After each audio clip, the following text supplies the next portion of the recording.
Hello दोस्तों, स्वागत है आप सभी लोगों का नॉलेज बूस्टर फुलवाड़ा क्लासेस में।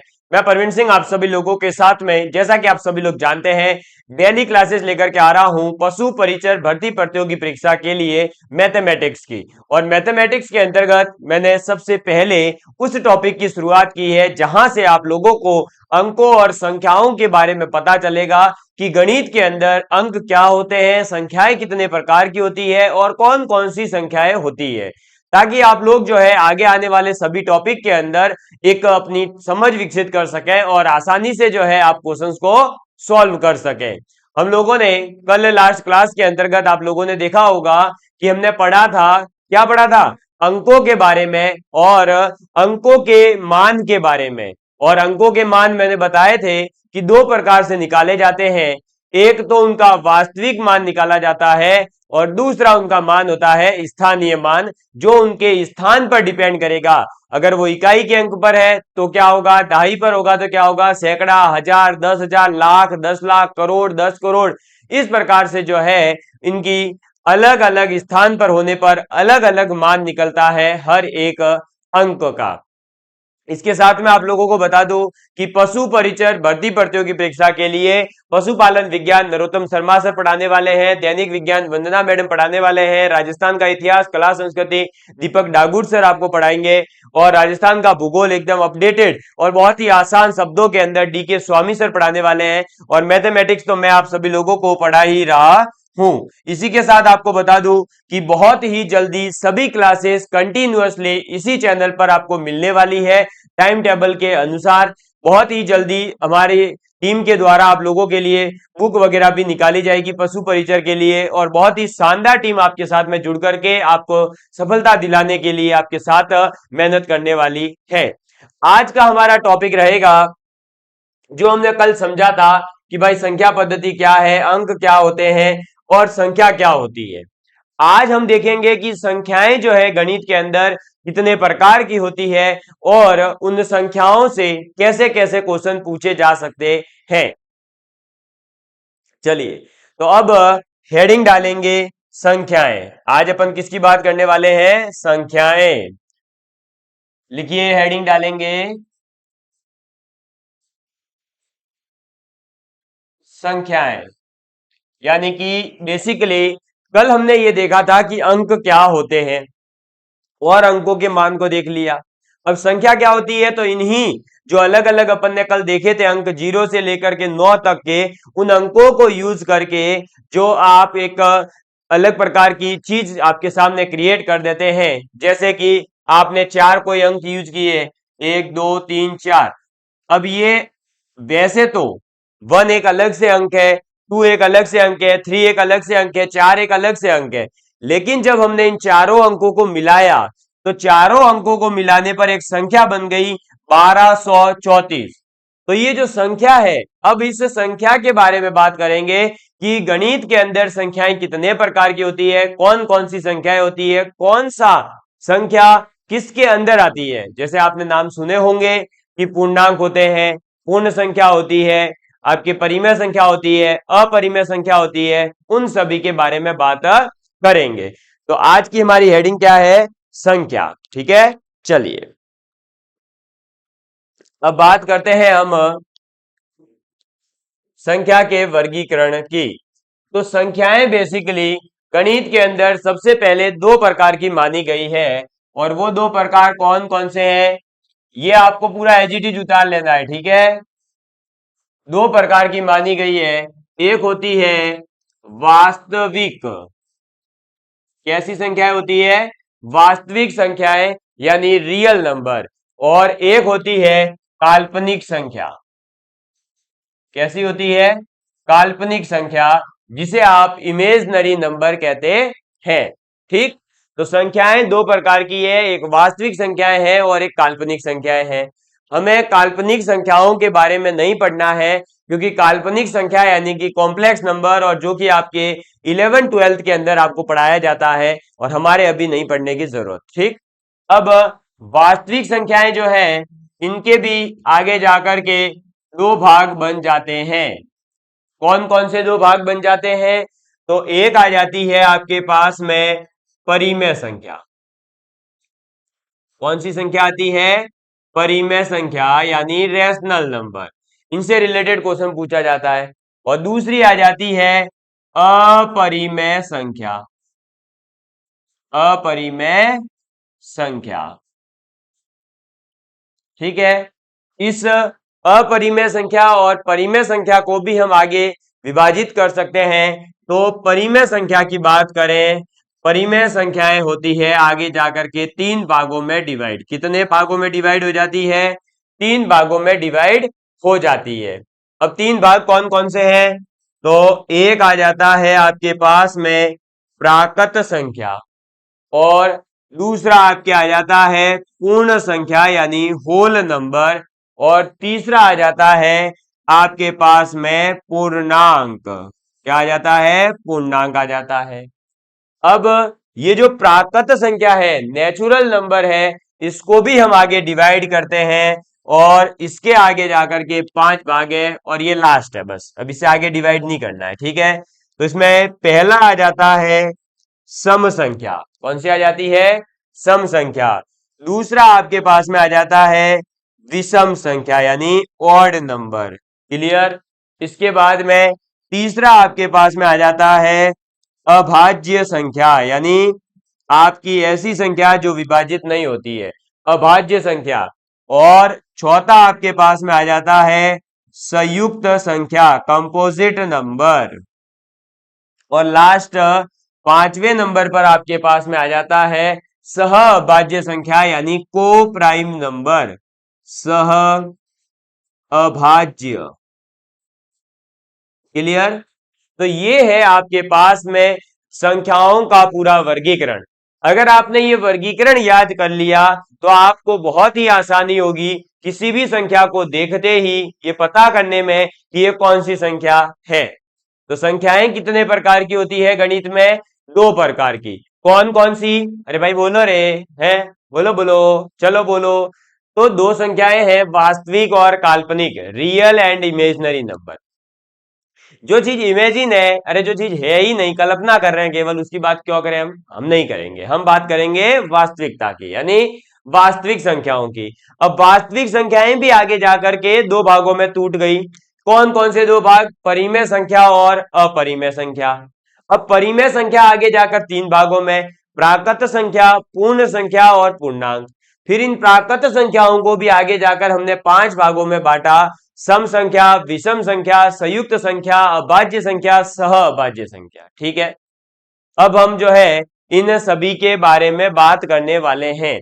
हम समझेंगे कि वास्तविक संख्या क्या होती है, फिर वास्तविक संख्या के बाद में परिमेय संख्या क्या है, अपरिमेय संख्या क्या है, और इसके बाद में आपकी प्राकृत संख्या कौन कौन सी होती है, पूर्ण कौन सी होती है, पूर्णांक क्या होते हैं, फिर सम, विषम, अभाज्य, सभाज्य और संयुक्त संख्या। ये आप जो है इसका स्क्रीनशॉट लेना चाहो तो ले सकते हैं। फिर अपन आगे बढ़ते हैं। जल्दी से इसका स्क्रीनशॉट लेना है तो ले लीजिए, अदरवाइज फिर मैं आगे बढ़ता हूं। ठीक है।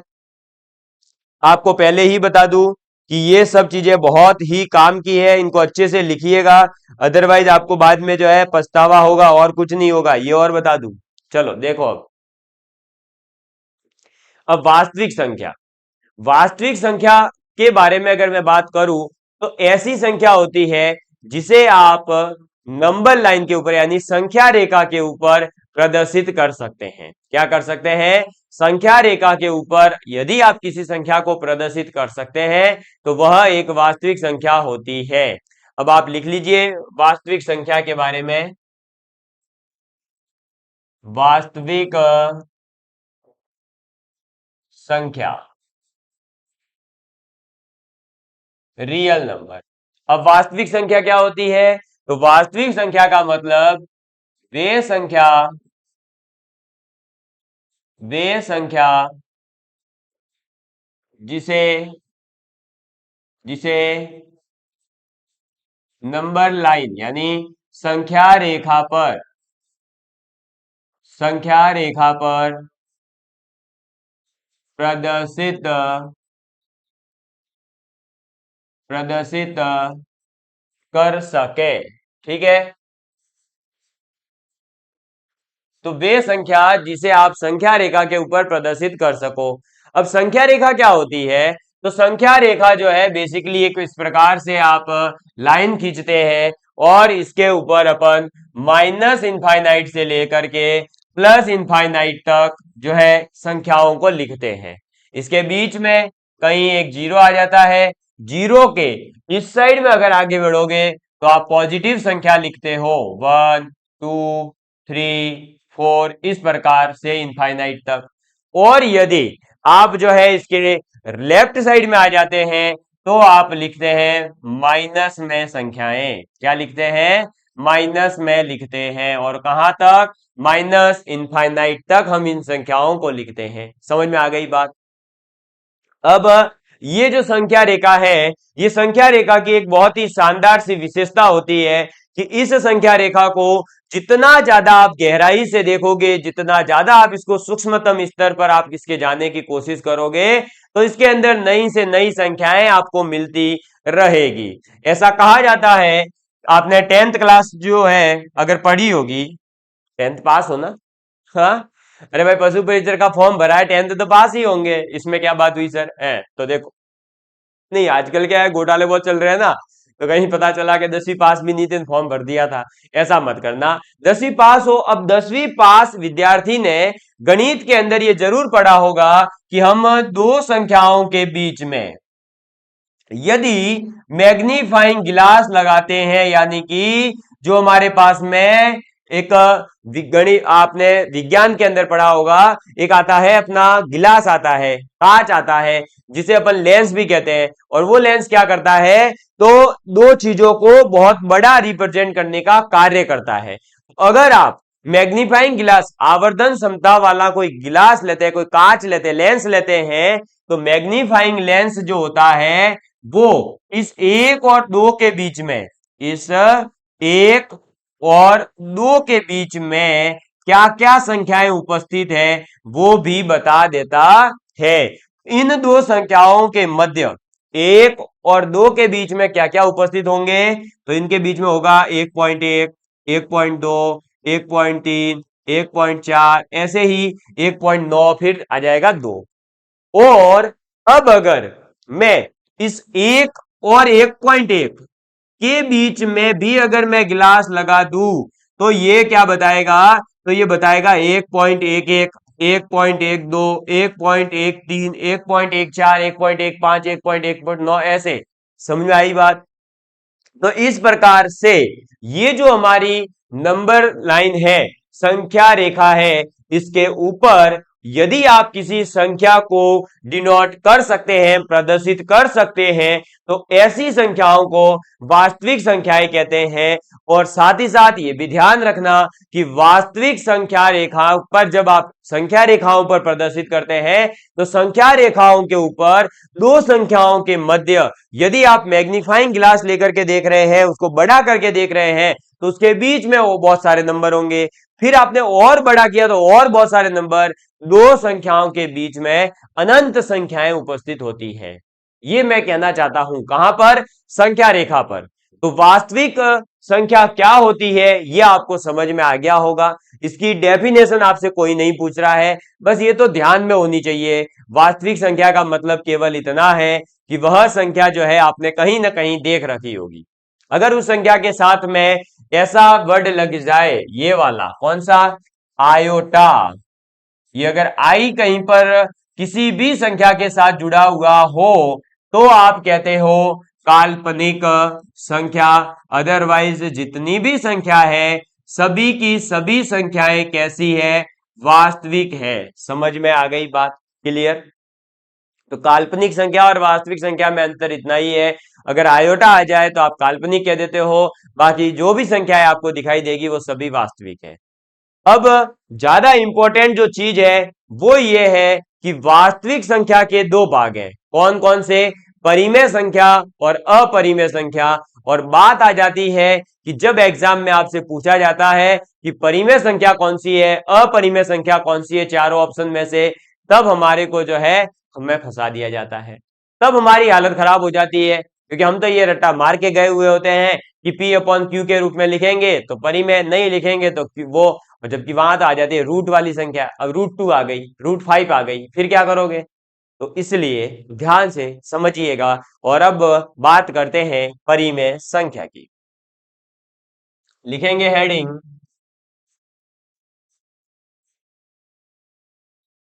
परिमेय संख्या।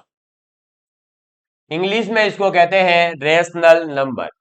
अब रेशनल नंबर क्या होता है बेसिकली, तो जब आप एक पूर्णांक को यानी किसी भी एक पूर्णांक को अगर आप दूसरे पूर्णांक से भाग देते हो, तो भाग देने पर जो सरलतम रूप होता है, जो लघुत्तम रूप होगा, उसे ही परिमेय संख्या कहते हैं।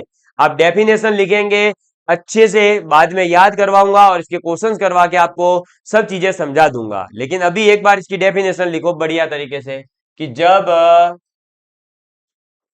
एक पूर्णांक को दूसरे पूर्णांक से, जब एक पूर्णांक को दूसरे पूर्णांक से, ठीक है, ब्रैकेट में, एक मिनट है ना, ये ब्रैकेट में इधर ही लिख लो, दूसरे पूर्णांक। अब दूसरा पूर्णांक जो है वो जीरो को छोड़कर, जीरो नहीं हो सकता, जीरो को छोड़कर, ठीक है, दूसरे पूर्णांक से, दूसरे पूर्णांक से भाग देने पर, भाग देने पर लघुत्तम रूप, लघुत्तम रूप प्राप्त होता है, लघुत्तम रूप प्राप्त होता है। क्लियर? उसे, उसे परिमेय संख्या कहते हैं। क्या कहते हैं? परिमेय संख्या कहते हैं। तो बेसिकली परिमेय संख्या होती क्या है? तो दो पूर्णांकों का लघुत्तम रूप कहते हैं। ठीक, जब आप एक पूर्णांक के अंदर दूसरे पूर्णांक का भाग देते हैं, तो उन दोनों पूर्णांकों का जो लघुत्तम रूप आएगा उसे हम कहते हैं परिमेय संख्या। ठीक, ये डेफिनेशन जरूर लिखें, क्योंकि ये कई बार डेफिनेशन पर आधारित क्वेश्चन भी पूछा जा सकता है। इसे कैपिटल क्यू से प्रदर्शित करते हैं, इसे कैपिटल क्यू से प्रदर्शित करते हैं। किससे प्रदर्शित करते हैं? कैपिटल क्यू से प्रदर्शित करते हैं। आगे लिखेंगे, इनको P अपॉन क्यू, क्या? P अपॉन क्यू के रूप में, P अपॉन क्यू के रूप में लिख सकते हैं। अब यही क्वेश्चन पूछे जाते हैं, लिख सकते हैं, जहां पर याद रखना Q बराबर जीरो नहीं हो सकता, Q बराबर जीरो नहीं ले सकते। क्यों? क्योंकि अगर किसी भी संख्या में जीरो का भाग दिया जाता है तो उसका मान आ जाता है इनफाइनाइट। अब इनफाइनाइट यानी कि आप अनंत, अनंत आपको पता नहीं है कहां पर होगा, इसलिए हमें उसको ढूंढना भी नहीं है। समझ में आ गई बात? चलो आगे लिखेंगे, दशमलव भिन्न, दशमलव भिन्न वाली, वाली संख्याओं, दशमलव भिन्न वाली संख्याओं में दशमलव, दशमलव का मतलब तो समझते हैं ना, पॉइंट, दशमलव के बाद वाली, दशमलव के बाद वाली संख्याओं की, बाद वाली संख्याओं, संख्याओं की, संख्याओं की पुनरावर्ती, पुनरावर्ती यानी कि रिपीटेशन, पुनरावर्ती हो रही, पुनरावर्ती हो रही हो, हो तो परिमेय संख्या परिमेय संख्या होगी। समझ में आ गई बात? हाँ, किसी को लग रहा होगा कि गणित में भी क्या थ्योरी होती है क्या? आपको गणित नहीं समझ में आने का रीजन एक ये भी हो सकता है कि आप जो गणित के अंदर थ्योरेटिकल पोर्शन है वो लिखते नहीं है, बल्कि बस सुन लेते हैं और ये समझ लेते हैं कि इसमें तो प्रैक्टिस करेंगे काम होगा। अरे भाई, प्रैक्टिस किसकी करोगे? अब मान लो जब आपने ये चीज नहीं लिखी, मैंने केवल बता दिया परिमेय संख्या का मतलब होता है दो संख्याओं का भाग देना है, लघुत्तम रूप आएगा जिसमें नीचे वाला संख्या जीरो नहीं हो सकती है, उसको परिमेय संख्या कहेंगे, ये बता दिया। लो, अब फिर आ गया मैं सीधे क्वेश्चन के ऊपर। अरे मैंने जब क्वेश्चन करवाया तो मुझे तो याद थी चीजें, तब तो आपको बड़ा मजा आया, हाँ सर ने करवा दिया, गणित समझ में आ गई, गणित समझ में आ गई। फिर क्या हुआ पता है? जब एग्जाम में क्वेश्चन आया, आपको टाटा फीस हो गया, तब यही लग रहा बस प्रवीण सर ने पढ़ाया तो था। भाई पढ़ाने से कुछ नहीं होगा, आपको आना भी तो चाहिए। केवल पढ़ाने से क्या हो जाएगा है? पढ़ने को तो मैं बहुत सारी किताबें पढ़ता हूं, अब वो सब पढ़ा दूं आपको क्या फायदा? आपको चीजें नोट डाउन करनी है, लिखो चुपचाप, ठीक है? तो दशमलव भिन्न वाली संख्याओं में दशमलव के बाद आने वाली संख्या यदि पुनरावृत्ति हो रही है, कैसे होती है पुनरावृत्ति अभी दिखाऊंगा उदाहरण, पुनरावृत्ति हो रही हो तो भी आप ऐसी संख्या को क्या कहोगे? दशमलव के बाद में पुनरावृत्ति होने वाली संख्याओं को आप कहोगे परिमेय संख्या। ठीक है, क्लियर? चलो, तो परिमेय संख्या का ये नोट डाउन कर लीजिए, फिर आगे बढ़ते हैं अपन और इसके उदाहरण देखते हैं। फिर मैं आपको परिमेय संख्या अपरिमेय संख्या में अंतर पूरा डिस्क्राइब करके समझाऊंगा। अब इसके उदाहरण लिखिए। उदाहरण,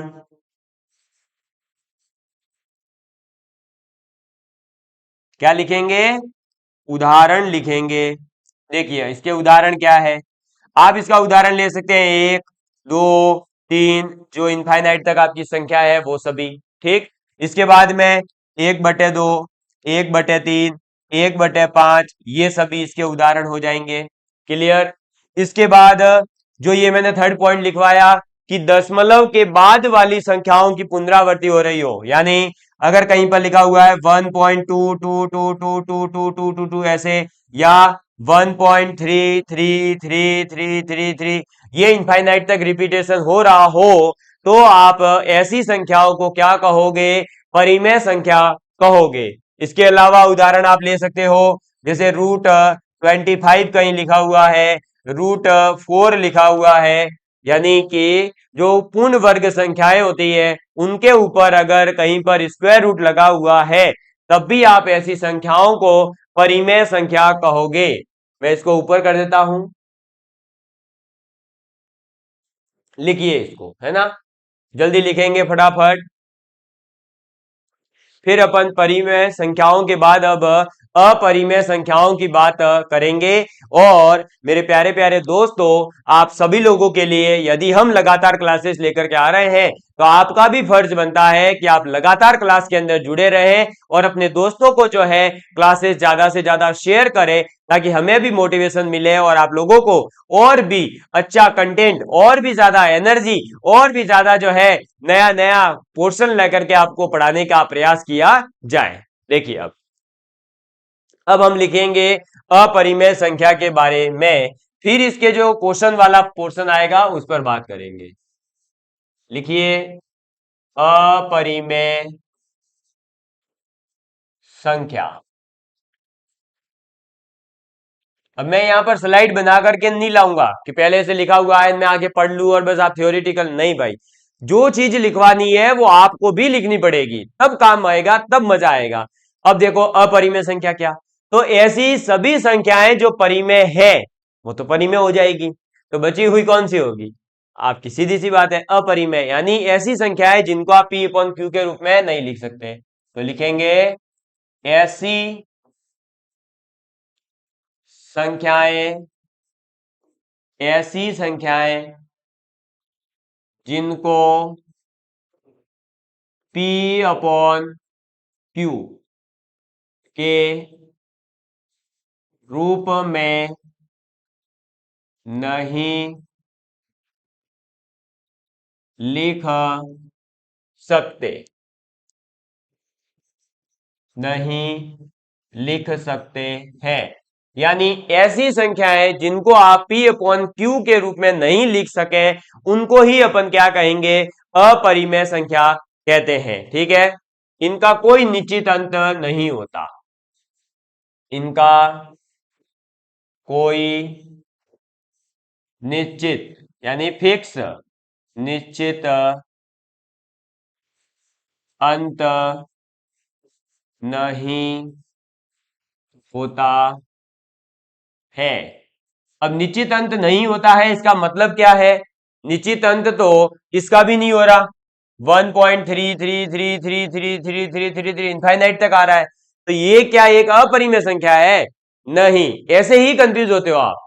अब ये जो मैंने लिखवाया है कि कोई निश्चित अंत नहीं होता, इसका मतलब ये नहीं है कि पॉइंट के बाद में आने वाली संख्याएं बहुत ज्यादा होगी या कोई अंत नहीं होगा। इसका मतलब यह है निश्चित अंत नहीं होने का कि दशमलव के बाद में आने वाली जो संख्याएं होगी वो लगातार नई नई आती जाएगी, कोई एक फिक्स पैटर्न नहीं आएगा। समझ में आ गई बात? अगर फिक्स पैटर्न है तो परिमेय है, अगर फिक्स पैटर्न नहीं है तो अपरिमेय। तो इसका इनका कोई निश्चित अंत नहीं होता है। दशमलव के बाद दशमलव के बाद हमेशा एक नई संख्या आएगी। ठीक है, इसमें क्या होगा कि दशमलव के बाद में, जैसे कि उदाहरण के लिए देखिए आप, ये समझना बहुत जरूरी है क्योंकि अभी इस पर बेस्ड एक शानदार उदाहरण समझाने वाला हूं। इसलिए मान लीजिए इसमें क्या होता है कि 1.34561223478956 इस प्रकार से लगातार लगातार क्या होगा कि पॉइंट के बाद में आने वाली संख्या हर बार एक नई संख्या आती जाती है, एक ही संख्या का रिपीटेशन नहीं होगा या कोई फिक्स पैटर्न नहीं होगा। ऐसा नहीं हो सकता कि आपका मान लो कहीं लिखा हुआ है 345 फिर 345 345, ऐसे नहीं चलेगा पैटर्न। देखो यहां तो 345 345 345 रिपीट हो रहा था। ऐसा जो है अगर होता है, रिपीटेशन होता है, तो परिमेय संख्या कहते हैं। और यदि पॉइंट के बाद में लगातार हमेशा बार बार नई संख्याएं आती जा रही है तो फिर आप उसे क्या कहोगे, अपरिमेय संख्या कहोगे। समझ में आ गई बात? क्लियर है आप लोगों को? तो ये जो है आपके एक अपरिमेय संख्या का उदाहरण हो जाएगा। अब इसका जो एक सबसे ज्यादा इंपॉर्टेंट उदाहरण है जो आपसे अक्सर एग्जाम के अंदर पूछा जाता है वो है पाई और 22/7 का उदाहरण। क्योंकि पाई बराबर 22/7 अपन मान लेते हैं, लेकिन आपको बता दूं कि 22/7 एक परिमेय संख्या है जबकि पाई एक अपरिमेय संख्या होती है। क्यों? क्योंकि जो पाई का मान है वो होता है 3.14 और उसके बाद में हर बार एक नई संख्या आती है, डिजिट आपकी बात नई नई आती जाती है। 25 तक अभी तक इसके मान ज्ञात है, उससे आगे भी हर बार नई संख्या आ रही है। जबकि 22/7 में ऐसा नहीं होता है। 22/7 के अंदर तो 8 डिजिट तक ही, पॉइंट के बाद में 8 डिजिट तक अलग अलग आता है, फिर वापस से रिपीटेशन शुरू हो जाता है। इसलिए 22/7 एक परिमेय संख्या है जबकि पाई एक अपरिमेय संख्या होती है। ये चीज आपको याद रखनी है और इसके कुछ विशेष उदाहरण हैं वो लिख लीजिए। देखिए इसके उदाहरण में एक तो आ जाएगा आपका ई, एक आ जाएगा पाई। ई और पाई दो विशेष याद रखना, ये कई बार पूछे जाते हैं। इसके अलावा नॉन परफेक्ट स्क्वायर यानी जैसे √2 है, √3 है, √5 है, √7 है, √10 है आदि। ठीक है, कहने का मतलब ऐसे देखो ई और पाई तो याद रखना, बाकी जो संख्याएं हैं वो सभी है रूट वाली। तो आपको ऐसे याद रखना है कि जिन संख्याओं का वर्ग नहीं होता, अब बताइए कि 2 का कोई वर्गमूल निकलता है क्या? नहीं निकलता। 4 का तो 2 होता है, लेकिन 2 का कोई वर्गमूल नहीं होता। तो अंडर रूट 2 जो है वो एक कैसी संख्या हो जाएगी, तो ये एक आपकी अपरिमेय संख्या हो जाएगी। अंडर रूट 3 एक अपरिमेय संख्या होगी, अंडर रूट 5 एक अपरिमेय संख्या होगी, under root 10, under root 7, under root 11, under root 13, ये सभी जो है कैसी संख्याएं होगी, तो ये सभी होगी आपके कैसी, अपरिमेय संख्याएं। समझ में आ गई बात। अब मुझे उम्मीद है कि आप लोग जो है संख्याओं का पूरा वर्गीकरण और अपरिमेय संख्या और परिमेय संख्या को समझ चुके होंगे। अब हम अगली क्लास के अंदर परिमेय संख्या क्या होती है, मतलब आपने ये तो समझ लिया, लेकिन अब क्वेश्चन कैसे आने वाले हैं अपरिमेय संख्या से, और परिमेय संख्या से क्वेश्चन कैसे आने वाले हैं, और एग्जाम में आए हुए पीवाईक्यू जो है उनको अपन करेंगे, और साथ ही साथ जो है कुछ संख्याओं का अपन परिमेयकरण करना भी सीखेंगे, रैशनलाइजेशन, क्योंकि वो भी चीज आपके इंपॉर्टेंट है। और उसके बाद में पूर्णांक, वर्ग संख्या वगैरह इनको छोटे छोटे को निपटा देंगे। एक बार हमें ये पता तो चले कि गणित के अंदर आखिर संख्याएं होती क्या है, पूर्ण क्या होते हैं, पूर्णांक क्या होते हैं, प्राकृत संख्या कौन सी होती है, सम कौन सी होती है, विषम कौन सी होती है, अभाज्य, सहअभाज्य, ऐसे छोटे छोटे से जो क्वेश्चन आने वाले हैं इसके ऊपर अपन बात कर रहे हैं। आज का अपना ये दूसरा लेक्चर आप लोगों को मुझे उम्मीद है कि अच्छे से समझ में आया होगा। तो अगर अच्छा लगा है तो अपने दोस्तों के साथ शेयर भी जरूर करिएगा। धन्यवाद। जय हिंद, जय भारत।